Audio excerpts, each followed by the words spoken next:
ساڵۆنی جمهوری شەقامی جمهوری لە کەرکووک 2 ساڵە دامەزراوە و لە ماوەی ئەم 2 ساڵەدا خزمەتێکی گەورەی بە بواری ڕۆشنبیری هەروەها بە ڕووناکبیران و بە ڕۆشنبیران کردووە. لە ئێستادا کۆڕێک دەکەن لەسەر کار و چالاکیەکانی تایبەت بەم ناوەندە لە داهاتوودا و هونەرمەندان و نووسەران و ڕۆشنبیران پێشنیارەکانیان ئاراستە دەکەن.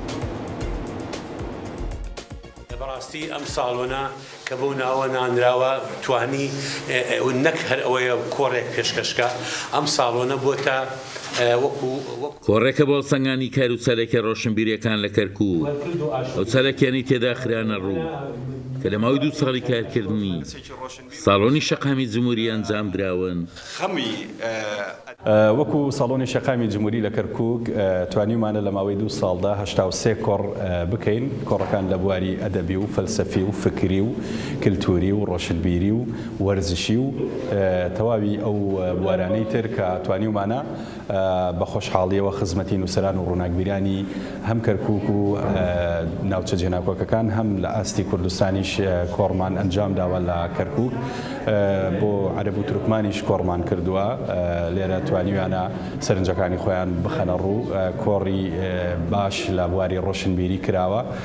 لە ساڵی ئایندەشدا هەوڵ ئەدەین ینی لە 3 ساڵ کە پێدەنینە ناوی لە تەمەنی 3 ساڵەمان هەوڵ ئەدەین پرۆژەی باشتر بکەین لە هەم دیبەیت هەم خول هەم بوارەکانی دیکە بتوانین لە پێناوەی خزمەتێکی باش بە تەواوی نووسەران و ڕووناکبیران بکەین.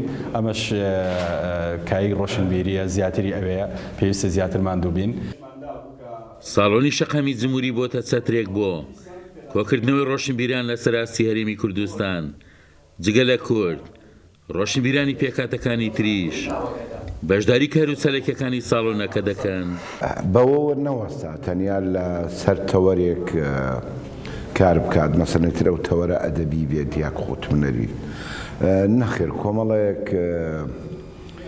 کۆڕی زانیاری تەربەوی سیاسی تەنانەت کۆڕی ئاینیشی تێدا کرا ئێرە.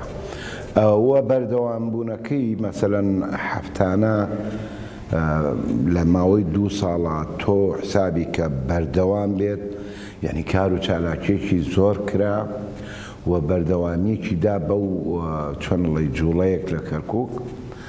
بەڕاستی ئەمە شتێکە ئەبێ بەرز بنرخێنرێ و کارێکی زۆر باش بوو کرا. من تەمەنا ئەەکەم ئەمە زیاتر برەوی پێ بدرێ و دەیانی تر لە هاوشێوە لە کەرکووک حزوریان هەبێ.